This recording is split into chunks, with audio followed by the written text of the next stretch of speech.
औज़ुबिल्लाहिमिनश्शैतानिर्रजीम बिस्मिल्लाहिर्रहमानिर्रहीम। जो डिफिनेशन आप यहाँ पढ़ चुके हैं वो बाइवेरिएट डिस्ट्रीब्यूशन के हम पढ़ चुके हैं, तो उस पर हम डिस्कशन करने के से पहले हम इसका एक एग्जांपल पढ़ लेते हैं जॉइंट डिस्ट्रीब्यूशन में जो हमने पढ़ा है। तो जो हमारे पास एग्जांपल है उसको हल करेंगे, इंशाल्लाह ताला आपको वो डिफिनेशन भी आसान लगेगा। तो सबसे पहला हमारे पास एग्जांपल है 7-6 पढ़ लेते हैं क्या कह रहा है। वो कहता है an urn contain 3 black 2 red and 3 green balls and 2 balls are selected at random from it. If x is the number of black balls and y is the number of red balls selected, then find giant probability function. Giant probability function. तो मैंने यहाँ पर कोशिश की है कि आप लोगों को मैं समझा दूँ। यहाँ पर वो कहता है कि एक कंटेनर है, आर्न है, उसमें 3 ब्लैक है, 2 रेड है और 3 ग्रीन बाल है, यानी टोटल 8 बाल इसमें पड़े है। उसमें से उसने 2 बाल उठा लिए हैं।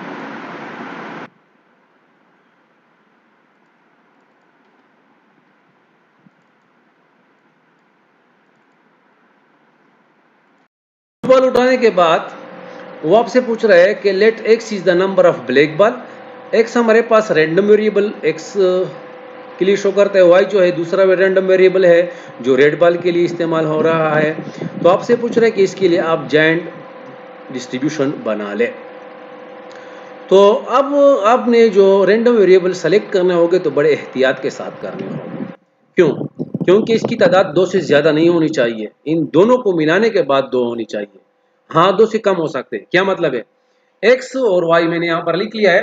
x की अगर 0 है तो मतलब ये, और y की भी 0 है तो मतलब ये कि 2 बाल जो आपने उठाए हैं वो दोनों ग्रीन बाल है। पॉसिबिलिटी सही है। और अगर आप यहाँ पर 0 आ सकते हैं तो यहाँ पर 1 आया इसके साथ, यानी एक पॉसिबिलिटी है कि 0 0, दूसरी पॉसिबिलिटी 0 1, तीसरी पॉसिबिलिटी है 0 2। क्लियर है ये?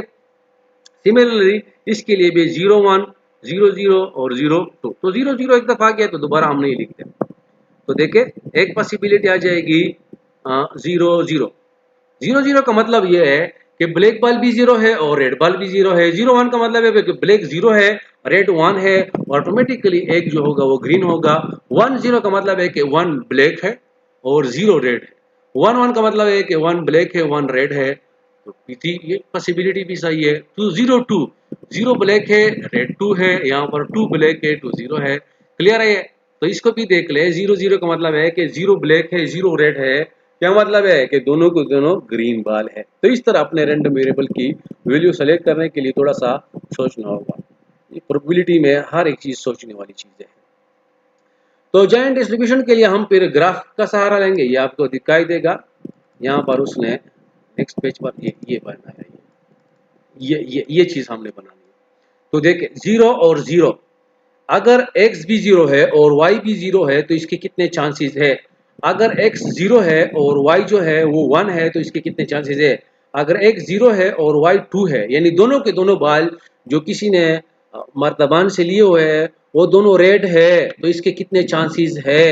ये 1/28 आ रहा है। क्यों आ रहा है ये डिस्कस करते हैं। फिर 1 और 1, अगर एक ब्लैक है और एक रेड है तो इसके कितने चांसेस है? अगर एक ब्लैक है और एक रेड है तो यहाँ से और यहाँ से इसके चांसेस है 6/28। अगर एक ब्लैक है और 2 रेड है तो ये 0 क्यों? 0 इस वजह से आ रहा है कि ये इम्पॉसिबल इवेंट आ गया, क्योंकि ये 3 बाल आते हैं तो उसने तो उठाया 2 बाल है, तो 3 बाल का तो इम्पॉसिबल इवेंट आता है और इम्पॉसिबल इवेंट का प्रोबेबिलिटी हमेशा 0 होती है।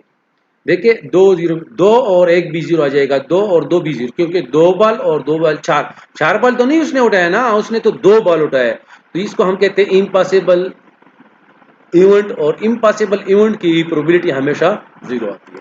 तो ये कहां से आया है, इसकी तरफ आते हैं। तो देखिए सबसे पहले हम मालूम करेंगे टोटल। तो देखिए 8 बाल में से 2 बाल निकालने, तो ये नीचे आ जाएगा 8 बाल में से 2 बाल। देखिए 8 बाल में से 2 बाल, तो 3 2 और 2, ये पढ़ लेते इसको, पिक्चर सही नहीं है। The sample space is from the experiment contains 8 और 2।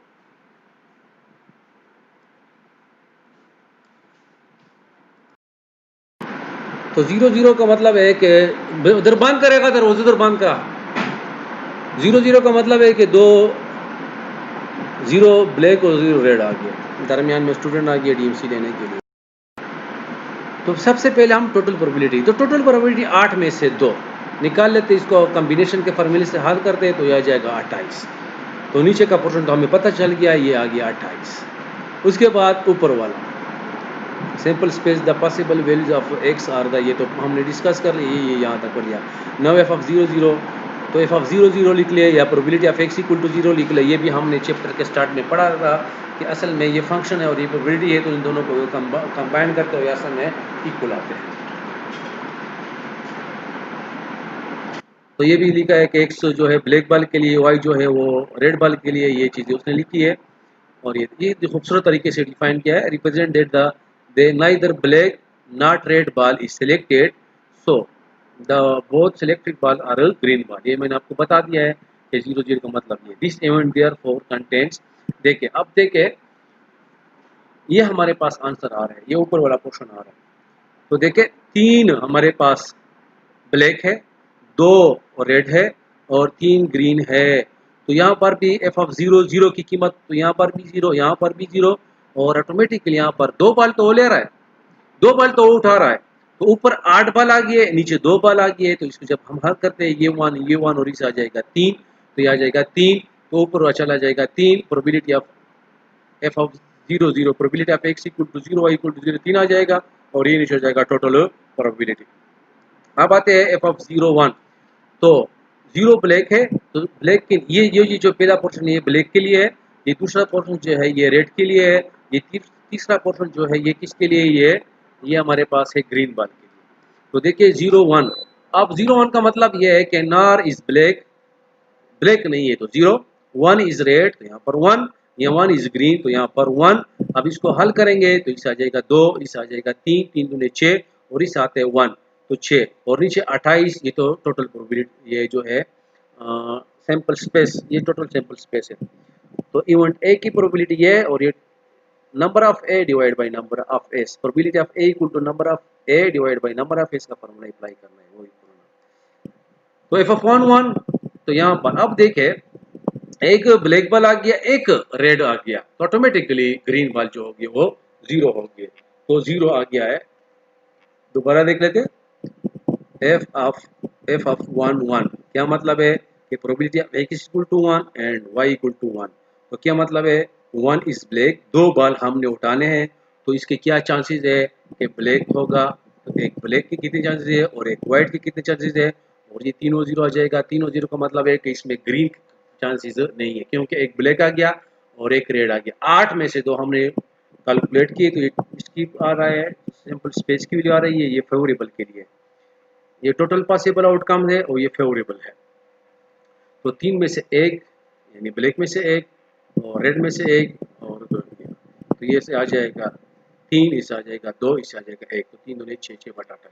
अब आपने इसमें लिखना है कि एफ ऑफ 0 की 3 बटा 8, 0 1 की 6 बटा 8, 1 0 की 9 बटा 8, ये आपने कैलकुलेट करना है। ये भी, ये तो हमने कैलकुलेट कर लिया, ये भी आपने कैलकुलेट करना है, ये भी आपने कैलकुलेट करना है। आसान तरीका है, इसी तरीके को similarly we can calculate the other remaining. तो अब देखते हैं इसमें 0 0 का 3 बटा 8, 0 और 1 का 6 बटा 28, 0 2 का 1 बटा 28, 1 और 0 का 9 बटा 28, उस टेबल से आपने वैल्यू लेनी यहाँ पर पुट करनी है। तो इसको हम कहते हैं जायंट प्रोबेबिलिटी डिस्ट्रीब्यूशन। इसको क्या कहते हैं, जायंट प्रोबेबिलिटी डिस्ट्रीब्यूशन। क्लियर है, ये एक पॉइंट हमने क्लियर करा दिया। अब आते हैं मार्जिनल प्रोबेबिलिटी। तो ये मार्जिनल प्रोबेबिलिटी 0 की है, ये मार्जिनल प्रोबेबिलिटी 1 की है, ये मार्जिनल प्रोबेबिलिटी 2 की है विद रिस्पेक्ट टू x, और विद रिस्पेक्ट टू y ये मार्जिनल प्रोबेबिलिटी है विद रिस्पेक्ट टू y, ये 1 की मार्जिनल प्रोबेबिलिटी है और ये 2 की मार्जिनल प्रोबेबिलिटी है। एक ये मैंने लाइन लगाई है, फिर बाद में डिस्कस करेंगे। क्लियर है, और इसको भी जमा करेंगे और इसको भी जमा करेंगे, तो इसको हम कहते हैं total marginal probability. Total marginal probability with respect to x या विद रिस्पेक्ट टू y 1 आना चाहिए, इंपॉर्टेंट पॉइंट है। उसके लिए वो कहता है कि आप जनरल फार्मूला बना दें। तो इसके लिए जनरल फार्मूला किया है, नीचे तो 28 आएगा, ये आ जाएगा 3 2 x। तो यहाँ पर 3 में से x की वैल्यू यानी ब्लैक में से कितने, रेड में से कितने, और 3 2 मनफी x मनफी 1। आप देखिए 2 माइनस एक्स माइनस 1, समझ में, 2 में से x को मनफी कर दे और फिर 2 में से मनफी, फिर बाकी में से मनफी x भी निकाल ले, तो यहाँ पर ये आप इसमें डाल सकते हैं। क्लियर है, ये जनरल फॉर्मूला हमारे पास है। तो यहाँ पर जो है x प्लस वाई की कीमत है जो होगी 0 लेस देन और equal to X plus Y, ये 3 कंडीशन है। आप ये ना सोचिए कि यहाँ पर हम मनफी 2 तो मनफी 3 मनफी 2, नहीं, ये पॉसिबल भी नहीं है। उसने एक कंडीशन दिया है कि x की वैल्यू आप ये ले सकते हैं, मगर x की वैल्यू, x प्लस वाई की वैल्यू 0 से कम, 0 से लेकर 2 तक हो सकती है, 0 से लेकर 2 तक हो सकती है। यानी इसमें 1 जमा 2 के चांसेस नहीं है और 2 जमा 2 के बिल्कुल चांसेस नहीं है। हाँ, x प्लस वाई 2 आ सकते हैं और 2 से कम, x प्लस वाई 0 आ सकते हैं, 0 से थोड़ा सा ज़्यादा। ये वैल्यू आप इस फॉर्मूले में पुट करेंगे तो आपके पास ये टेबल बनेगा। ये इसका जनरल फार्मूला है। उसके बाद है सेकंड क्वेश्चन। वो कहते हैं कि probability of x plus Y less than और इक्वल टू 1, इसकी प्रोबेबिलिटी आप ढूंढ ले। तो let x plus 1 less than और इक्वल टू 1, तो इसके लिए हमारे पास क्या तरीका होना चाहिए। अब देखिए जिस तरह हमने इसके लिए किया है कि x प्लस वाई की वो वैल्यू आपने ढूंढनी है जो 0 हो या 2 हो, या इससे 2 से ज़्यादा ना हो और 0 से कम ना हो, तो इसमें आप पुट नहीं कर सकते। तो यहाँ पर भी वो कहते हैं x और y की वो वैल्यू आपने ढूंढ ली है जो 1 हो या 1 से कम हो। तो अब x और y की वैल्यू आपने ढूंढ ली है, तो x और y की वैल्यू हमारे पास है कि दोनों 0 0 भी आ सकती है, तो ये कंडीशन सेटिस्फाई करते हैं। x की वैल्यू 0 ले ले, y की वैल्यू 1 ले ले, तो ये भी कंडीशन सेटिस्फाई करते हैं। y की वैल्यू 1 ले ले और x की 0 ले ले, तो ये भी कंडीशन सेटिस्फाई करता है, ये वाला। क्लियर है ये। तो इसके लिए ये 3 पॉसिबिलिटी है। तो इन तीनों पॉसिबिलिटी की आप क्या निकाल लेंगे, टोटल ये जो हमारे पास f of 0 0 1 f plus f of 0 1 plus f of 1 0, इनकी प्रोबेबिलिटी यहाँ से देख ले, वहाँ से देख ले, उस टेबल से देख ले, इस टेबल से देख ले, इसमें पुट करेंगे तो 9 बटा हुआ 18 बटा हुआ 28 या 9 बटा हुआ 14 आंसर आ जाएगा। इसको दोबारा देख लेते हैं। वो कहते हैं x प्लस वाई, एक्स और y की वो वैल्यू लेनी है जिसका सम लेस देन 1 हो। तो 0 और 0 less then 1, 0 plus 1 less then 1, 1 plus 0 less then 1, ये पॉसिबिलिटी आ रही है। वैसे तो आ रहा है 2 2 भी आ सकते हैं, तो 2 प्लस 2 लेस देन और इक्वल टू 1 होता है, नहीं होता है ना, गलत होता है। 2 plus 2 equal to 4 which is not. वो कहते हैं वो नहीं लेना है, वो वैल्यू लेने x और y, x और y का जोड़ा, वो जोड़ा लेना है जो ये कंडीशन सेटिस्फाई करे। तो ये जोड़ा, ये जोड़े, ये 3 जोड़े पॉसिबल है, तो ये इसका आंसर आ गया। उसके कहते हैं मार्जिनल पीडीज। तो जिस तरह मैंने कहा था कि x की वैल्यू अगर 0 है तो g ऑफ x की वैल्यू 10 बटा 28 है। अगर x की वैल्यू 1 है, यहाँ से देखें, अगर x की वैल्यू 0 है तो 10 बटा 28, अगर x की वैल्यू 1 है तो 15 बटा 28, अगर x की वैल्यू 2 है तो 3 बटा 28। ये देखिए, थोड़ा सा छोटा कर लेते हैं। ये g ऑफ x है और इसी तरह ये y, ये भी मार्जिनल, ये भी मार्जिनल प्रोबेबिलिटी, ये भी मार्जिनल प्रोबेबिलिटी, ये विद रिस्पेक्ट टू क्या है, ये विद रिस्पेक्ट टू x है, ये विद रिस्पेक्ट टू y। अब आते हैं कंडीशनल प्रोबेबिलिटी की तरफ। By definition the conditional probability, तो by definition of the conditional probability f of x given 1, वो आपसे पूछ रहे हैं कि find f of x given 1। तो f ऑफ x गिवन 1 का मतलब ये है कि यहाँ पर x की कीमत तो x है, कोई भी आ सकता है, यानी x की वैल्यू 0 1 2 0 1 2 आ सकते हैं, और y कांस्टेंट है 1, y क्या है, कांस्टेंट है 1 है, यानी ये आता है ये देखें, और 1 कांस्टेंट है, ये चीज़ आ रही है 12 बटा 28। ये आपसे यहाँ पर 12 बटा 28 की तरफ आपको ले जाओ। देखे, x की वैल्यू चेंज कर सकते हो मगर y की वैल्यू 1 होनी चाहिए। तो देखे, x की वैल्यू 0 1 2 आ सकती है मगर y की वैल्यू 1 होगी, तो ये टेबल आपके पास आएगा। और इन तमाम का सम तो 12 बटा 28, तो ये 12 बटा 28 आ गया। इस तरह दोबारा लिखते हैं, x की वैल्यू कोई भी हो सकती है मगर y की वैल्यू 1 होगी, तो x की वैल्यू कोई भी है, y की वैल्यू होगी। तो ये अब कंडीशनल प्रोबेबिलिटी का फार्मूला हमने अप्लाई कर दिया एंड वाला, कि x की वे एंड y इक्वल टू 1। तो ये देखें f ऑफ x 1 और whole divide by H F one. तो एच एफ वन की हमारे पास एच एफ वन की वैल्यू बराबर 28 आ रही है। तो देखें एच एफ वन की वैल्यू है x equal to 0 up to 2 F of x one. तो देखें एच एफ वन एक दफ़ा x जगह 0 फिर 1 फिर 2, तो एक दफ़ा x जगह 0 फिर 1 और फिर 2, फिर सबका सामने ले तो 3/7 आ गया। ये आपने एच एफ वन की वैल्यू ढूंढ ली, एच एफ वन की वैल्यू आपने ढूंढ ली 3/7। अब वो कहते हैं कि नहीं x गिवन 1 है। थोड़ा सा मुश्किल है मगर बार बार देखे। ये आपका पहली दफ़ा है, ये क्वेश्चन हम जब सॉल्व कर रहे थे तो इस पर हम पूरा रात गुजारते थे। एक दफ़ा फिर दो दफ़ा फिर तीसरी दफ़ा फिर चौथी दफ़ा हल करेंगे, फिर एक एक पॉइंट के लिए सोचेंगे, तो इस पर कम से कम 3-4 घंटे आपने सोचना होगा। ये आपने एक दफ़ा वीडियो देख लिया है, ठीक है, दोबारा देख लो, तीसरी दफ़ा इसको रिवाइंड कर जाओ। इन वीडियो का सबसे बड़ा फ़ायदा ये है कि आप रिवाइंड करते जाओ, इस पॉइंट पर बस इसको रिवाइंड करते जाओ।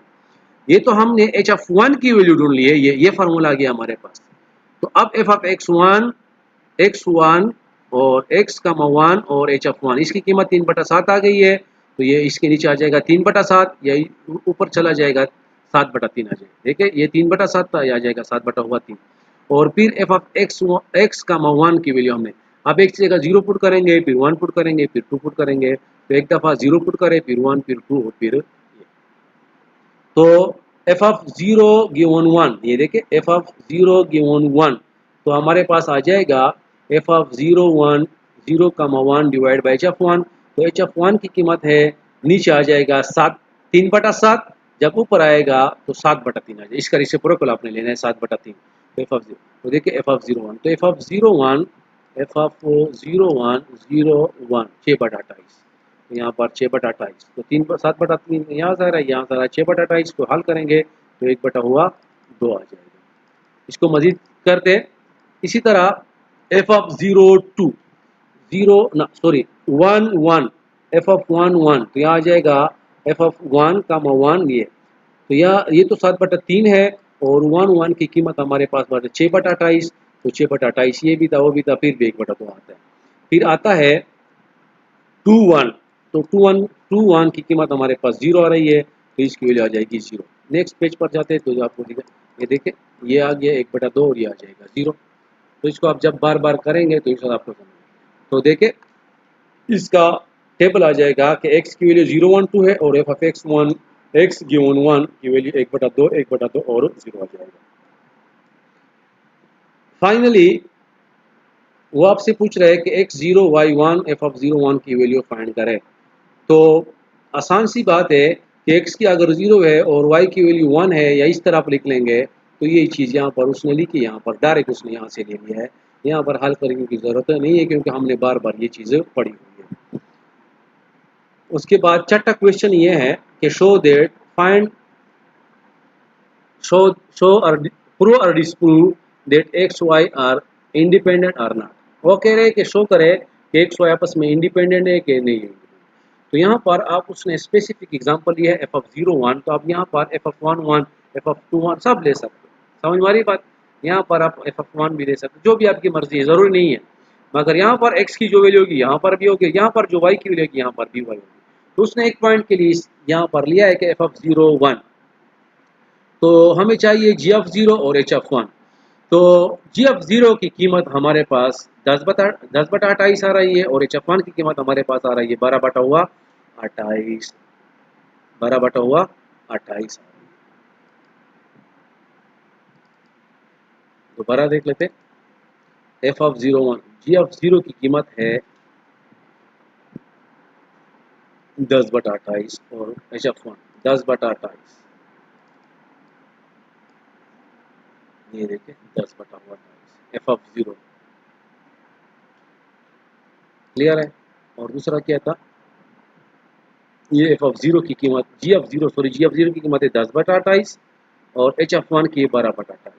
तो एच ऑफ 1 ये 12/1, यहाँ से डायरेक्ट भी ले सकते हो, आप यहाँ लिख ले बाय फ्रॉम द टेबल, तो फ्रॉम द टेबल भी डायरेक्ट भी लिख सकते हो, ये करने की कोई ज़रूरत भी नहीं है, आप डायरेक्ट भी इसको कर सकते हो। और एफ ऑफ 0 1 वो भी डेटा आप ये टेबल से आप ले, ये डाटा जो है ये डाटा आप टेबल से आसानी के साथ ले सकते हो।